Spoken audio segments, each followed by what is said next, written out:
Olá, meus amigos, tudo bem? Espero que sim. Como eu não sei a hora que você está assistindo esse vídeo, bom dia, boa tarde, boa noite, boa madrugada. Eu espero de verdade que você esteja bem e aprendendo. Hoje nós vamos falar sobre um ilustre desconhecido. O Pai, a primeira pessoa da Trindade. Aquele que gerou o Filho e, junto com o Filho, operou a processão do Espírito Santo. Mas antes de começarmos, não se esqueça, se inscreva no canal e acione o sininho para você receber as novas aulas. Antes de começar, eu quero fazer um registro, uma homenagem. Quero homenagear minha avó, vó Solange. Em aulas passadas eu disse que ela estava lutando com a morte. Ela teve Covid, com 94 anos resistiu e lá no hospital, no interior de Minas, cuidaram muito bem dela. Quero agradecer ao povo lá de Além Paraíba. E ela melhorou de Covid, mas foram muitos remédios. A imunidade dela caiu e ela precisou voltar ao hospital com uma pneumonia bacteriana. Ela ficou 10 dias internada, em coma, e segunda-feira não resistiu.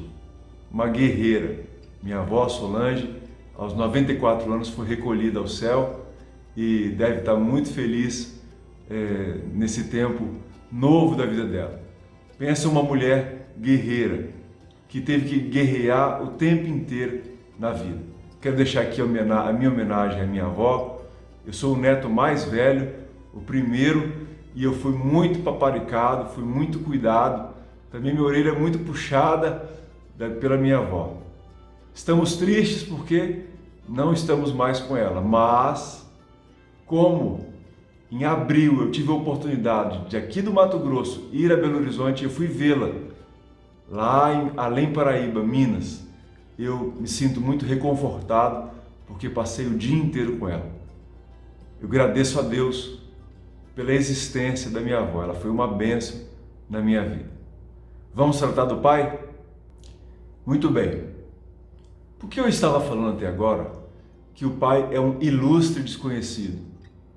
Porque se você olhar em qualquer livro de teologia sistemática, você vai descobrir que existe muito material sobre o Espírito Santo. Verdade. E até livros escritos só sobre o Espírito Santo.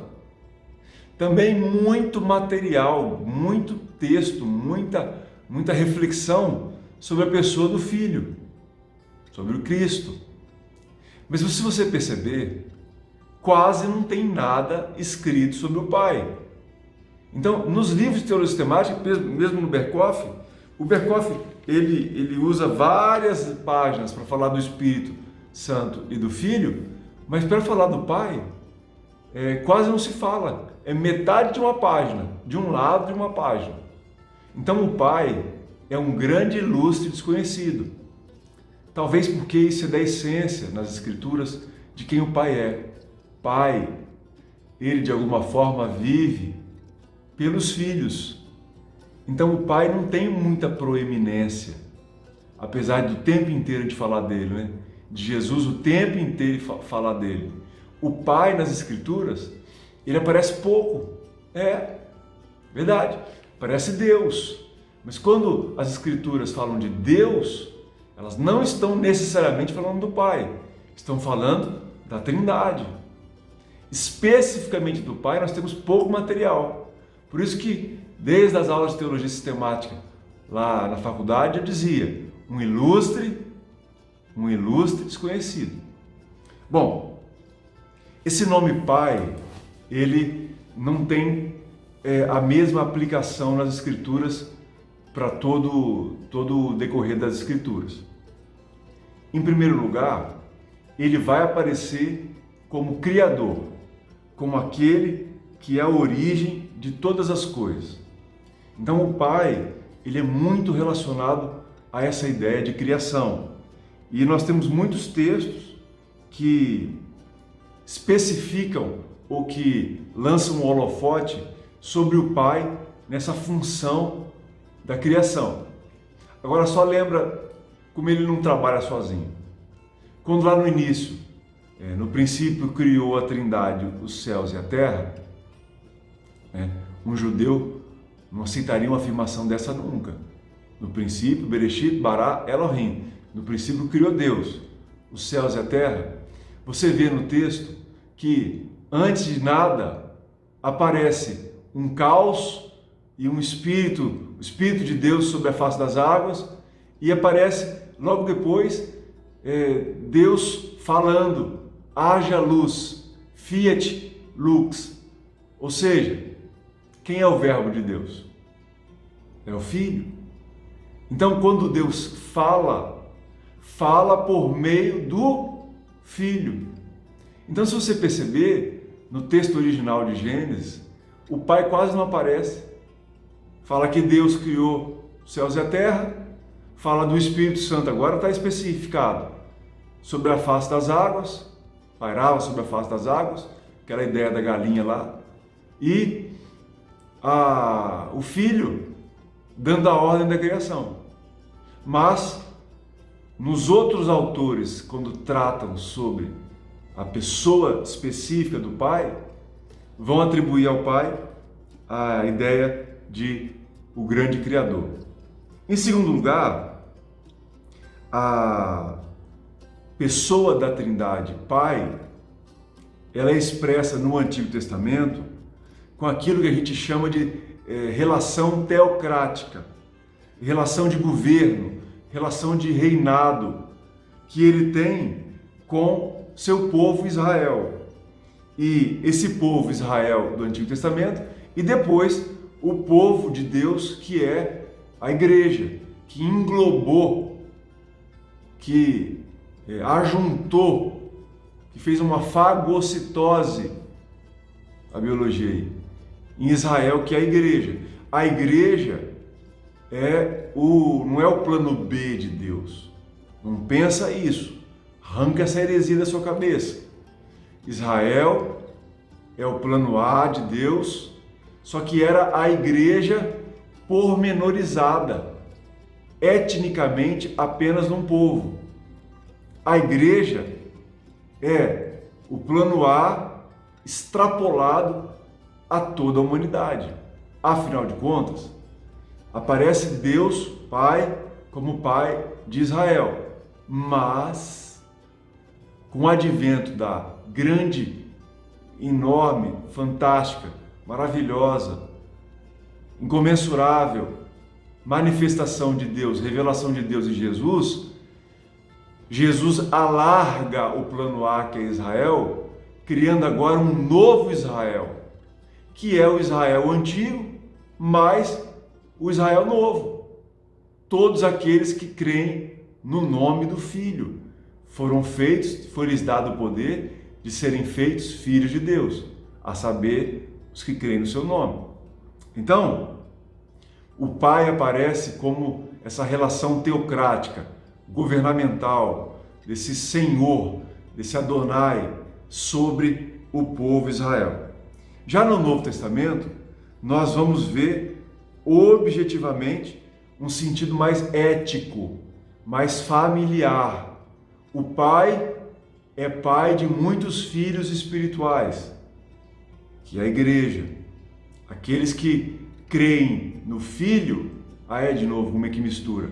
Aqueles que creem no Filho também se tornam filhos adotivos do Pai.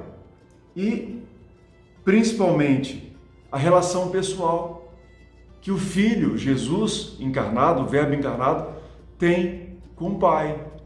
Jesus fala que ele e o Pai são um, que Jesus veio fazer a vontade do Pai, e Jesus tem esse carinho especial para entender que, apesar de José ser o pai adotivo aqui na terra, não o pai nem biológico, mas adotivo, Jesus sempre diz que Deus é o pai dele. Mas como Jesus está dizendo que Deus é o Pai, mas aí Jesus não está falando da Trindade. E Jesus está falando dessa pessoa, dessa subsistência que o gerou, o Pai. Agora, são palavras lindas, né? Jesus fala Pai, Abba Pai, Paizinho, até na cruz, Jesus, ao ser desamparado, Jesus chama pelo Pai. Eu tenho um pai, talvez você tenha também, um pai que te criou. Como é bom, na hora do aperto, gritar Pai, chamar o Pai. No caso de Jesus, uma situação terrível, em que Jesus foi abandonado por conta do nosso pecado, mas ele chamou o Pai. Lembrar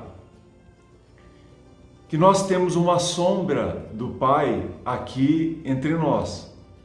Porque como Deus é uma família, quando Ele criou a humanidade com o mesmo reflexo da Trindade, né?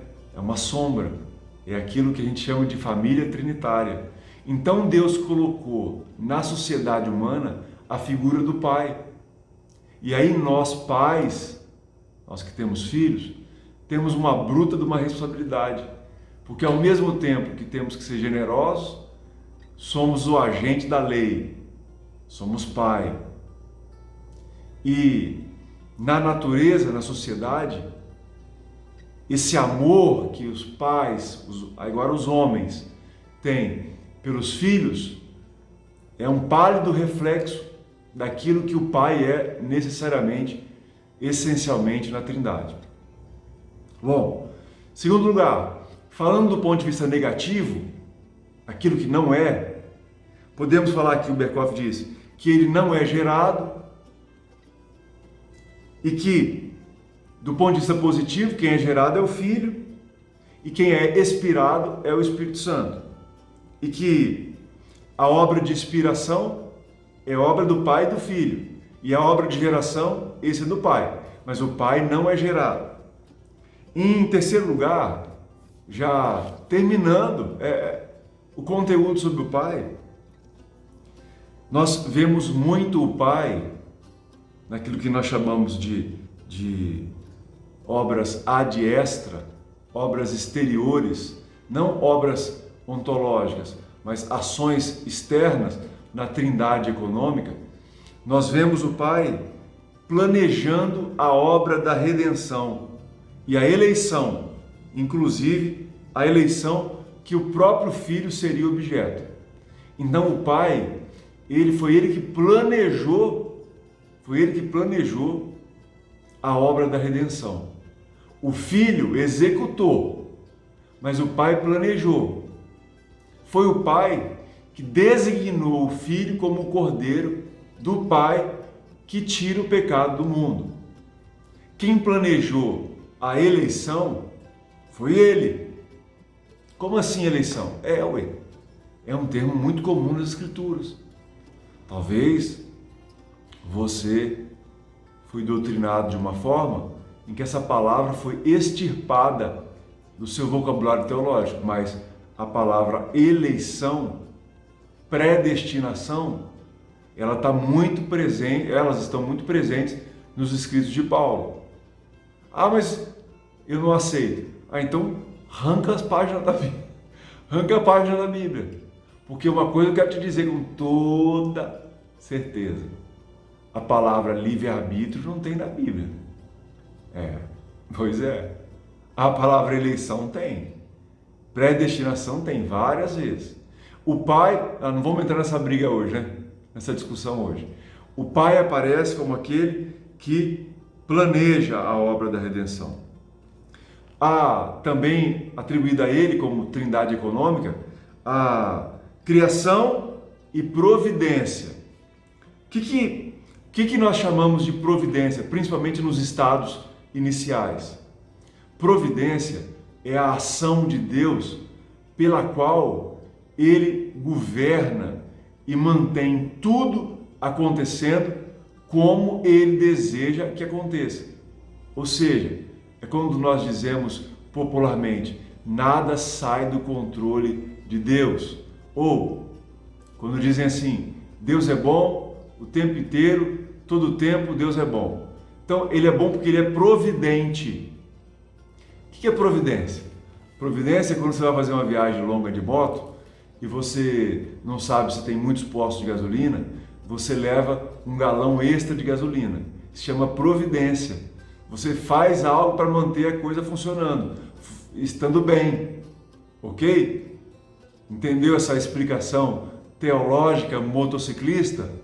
Deus o tempo inteiro mantém a obra criada funcionando. Por isso que Ele está envolvido na trindade econômica com criação e providência. Em terceiro lugar, agora, talvez, deixa eu ver o tempo aqui, já falei demais. Talvez algo que a gente não goste muito, mas Deus, em último lugar, ele aparece representado naquilo que nós chamamos de o conselho da redenção da Trindade, ou seja, no julgamento final, há um conselho, há um juiz. Então o Pai aparece como juiz, assentado no trono. Ele é um ser santo, justo, que governa o mundo sem interferência, sem ninguém importuná-lo, e esse ser santo e justo, ele se manifesta porque o direito dele foi violado. Pois é, que direito? Ele disse, a Trindade disse, o Pai disse lá ao primeiro casal que nos representava universalmente, juridicamente. Ele disse assim: não vão por esse caminho. Esse caminho vai afastar vocês de mim. Vocês vão morrer. Não me desobedeçam. O que o casal fez? O que nós fazemos até hoje? Nós nos afastamos de Deus. Numa crise dessa, uma pandemia dessa, as pessoas têm coragem de ficar frias, abandonar o Deus que as guarda. É muita falta de juízo. Se juízo comprasse no supermercado, fosse comprar no supermercado, eu tinha que comprar uma tonelada por esse um monte de crente que não tem juízo. No julgamento final, Deus aparece como juiz que teve seu direito violado pelo pecado. Ele criou tudo perfeito, entregou um ambiente, um environment, um ambiente, um meio ambiente estável, feliz para a humanidade, e mesmo assim a humanidade virou as costas para ele. Agora ele quer justiça. E ele obteve justiça na morte de Jesus na cruz. O cordeiro foi morto. Mas um dia todos nós vamos ter que encarar o tribunal, o juiz. É o que Apocalipse chama do tribunal do trono branco. E ele aparece, o Pai aparece sentado no trono, julgando. Seremos julgados por aquilo que fizemos, e os livros vão ser abertos, e seremos julgados se o nosso nome está lá no livro da vida. Eu espero, de coração, que você não fique, como diz popularmente, não fica panguando, não fica dando de mané, e que você tenha o seu nome escrito no livro da vida. Como faz isso? Entregando a sua vida a Jesus, como Senhor e Salvador. Esse é o Pai, um ilustre desconhecido. De Nova Mutum, esperando a volta de Jesus. Grande abraço, Deus te abençoe.